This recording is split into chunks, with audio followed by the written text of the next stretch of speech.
Let's get straight into the 100 facts, Matthew. All right, so this is a column that came out about like 2 weeks ago, just to be clear. Since that time, by the way, Draft Day Manifesto, Love, Hate, all out on NBCSports.com, rotoworld.com. Go there, check it out. Check out all of Denny's work, too. Denny has been publishing. He's a publishing fiend. He's pumping it out. He's been pumping it out, unlike you, Jay Croucher, who just shows up and talks. Yeah. For the love of God, open up a computer I have screen. a kicker column, guys. Kickers, come on. Absolutely. Yep. If you play in one of those godforsaken kicker leagues, Denny is your guy. But here are some of the facts, Denny, and I want you and Jay to react to them. Last December, Tony Pollard told reporters that he didn't start feeling fully recovered from his broken leg the previous year until after the Cowboys' Week 7 bye. From weeks 1 through 6, Tony Pollard had an avoided tackle rate of just 7.3%. That was second lowest in the NFL among running backs. But from weeks 8 through 18 last season, Pollard had an avoided tackle rate of 25%, third highest among running backs. Again, the first stat I told you was he didn't feel he started fully recovering from the broken leg the previous year until after their Week 7 bye. What do you make of these facts?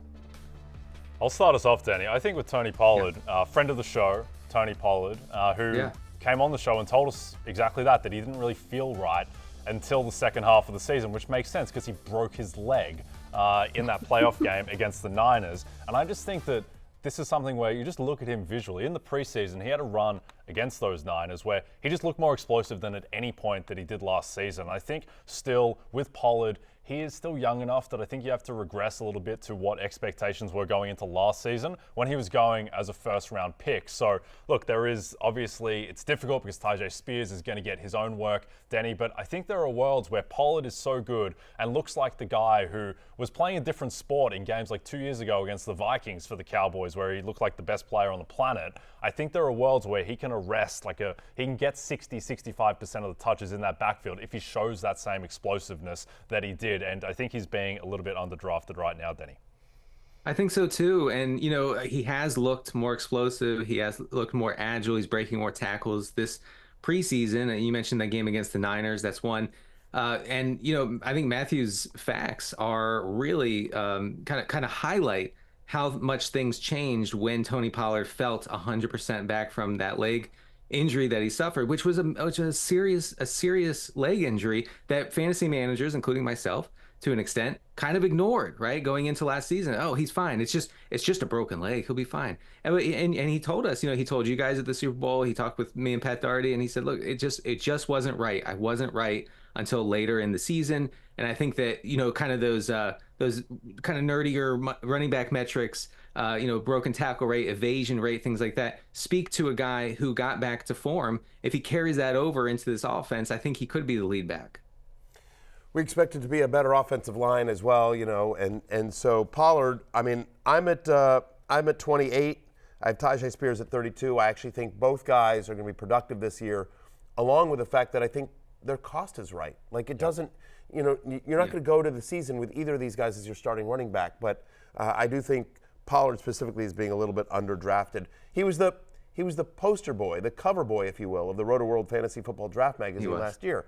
Now, that didn't work out, so apologies there.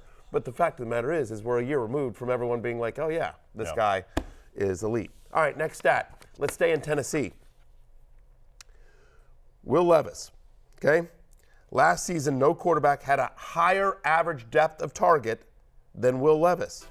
In fact, over 22% of his passes traveled 20 or more air yards, no other quarterback above 15%. You see it there on your screen. Cincinnati, you think about this new passing offense.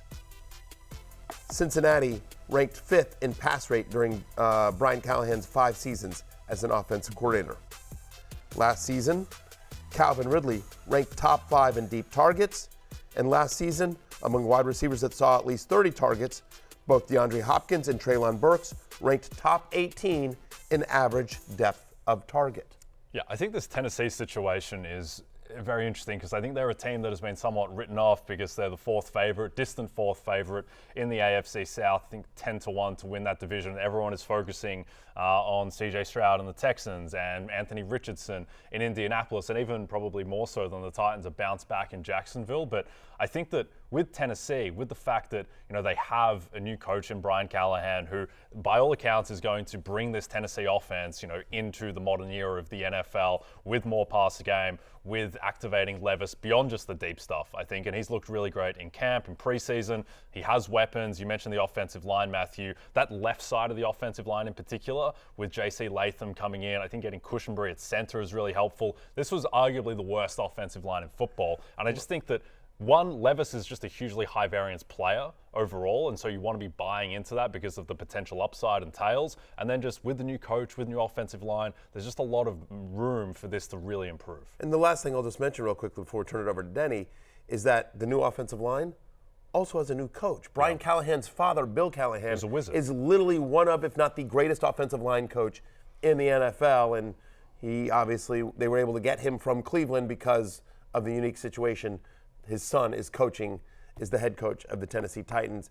Denny, what do you make of this? Is Will Levis is a sleeper? Are the Titans going to be a high-flying, deep-passing team again?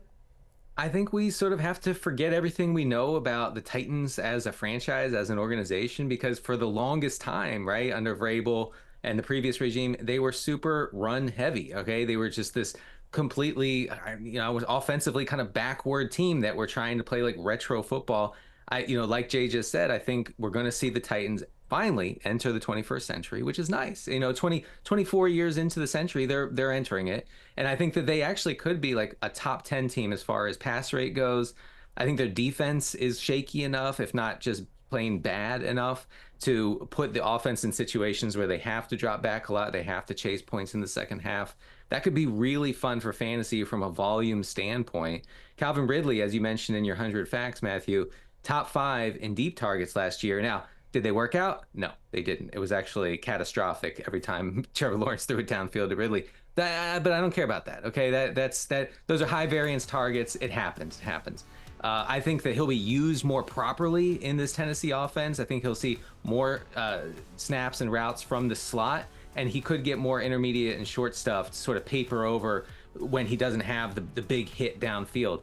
But I honestly, I have come around on Ridley to the point where I really target him in redraft leagues.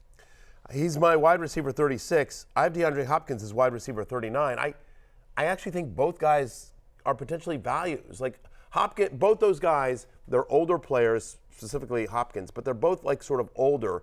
And I just feel like people are like, been there, done that. Like Ridley came back after the suspension. He wasn't great last year. He had a couple of flashy moments, but he wasn't great. And Hopkins, like I'm sort of, and I'm like, yeah, but this is different. I agree with what Denny said. You have to forget everything you know about the Titans' offense before. And Hopkins is one of those guys, again, and we saw flashes of it with Levis last year. Like, Hopkins can still get deep, and he's a guy where separation doesn't matter the way it does for other wide receivers because DeAndre Hopkins is so good, so big, has such great hands, and such great body control. If you get it somewhere near DeAndre Hopkins, even if he's got two guys draped on him, he's coming down with the ball. Yep. And so you're telling me he's barely a top 40 wide receiver? I don't see it. And by the way, health reports is that they think he's going to be ready for the first season, but like first week, I should say. But if he misses a week, whatever. Again, like he's not even going inside the top 40 of wide receivers on a lot of sites. I'm at wide receiver 39. I think both guys are values this year. Yeah, I think with Ridley too, like it gets a little bit glossed over the fact that like he hadn't played football in multiple years going into last season, so it seems perfectly reasonable that he would have been a bit rusty. And I think it's a situation a bit unlike, say, like Deshaun Watson hadn't played football in multiple years either. Deshaun Watson physically just doesn't look like the same guy. Calvin Ridley looked physically like the same guy. It's just there was rust and he was dealing with drops and Lawrence was constantly hurt. And also another thing with Hopkins is people don't really bring this up, but how bad Deshaun Watson has looked in Cleveland, like you have to buy into a little bit the idea that a lot of Watson's production in Houston was tied up to chucking these deep balls down the field to DeAndre Hopkins and those contested catches. So I think that Hopkins is going to continue to help out Levis a ton. Him and Will Fuller. or wherever you are. Yes. Where are you at, Will Fuller? Where are you at? I think just real quick on the Titans offense, I think that everybody in this Titans offense is being undervalued and underdrafted. And folks can get real values on both the running backs, Pollard and Spears, see how that shakes out on the two receivers, Ridley and Hopkins. And honestly, in super flex leagues, you could do a lot worse than Will Levis late in drafts. I totally agree. And don't forget my guy, Chigakonkwo. Yes, If you're, listen, I know, listen, deep tight end. Like if you're, like if in the, in the tight end 15 range. The McNulty of the Titans offense. You take that back. Okay, you have a chance to win $1 million in the NBC Sweepstakes on Yahoo Fantasy. Just download the redesigned Yahoo Fantasy app or go to NBCSports.com/fantasymillion for additional details. What are you waiting for? Hey, it's Matthew Berry from NBCSports.com and Rotoworld.com, and I want to thank you so much for watching whatever it is you just watched, or if nothing else, being too lazy to click out of the autoplay after this video started, after whatever it is you actually wanted to watch finished. But now that you're here, I'd like to take a moment here to ask you respectfully now, okay? I'm asking you respectfully to subscribe to the NFL on NBC YouTube channel. You'll get the latest Roto-World fantasy news headlines, all sorts of great shows, including my own Fantasy Football Happy Hour. So go subscribe now. Again, I'm asking respectfully.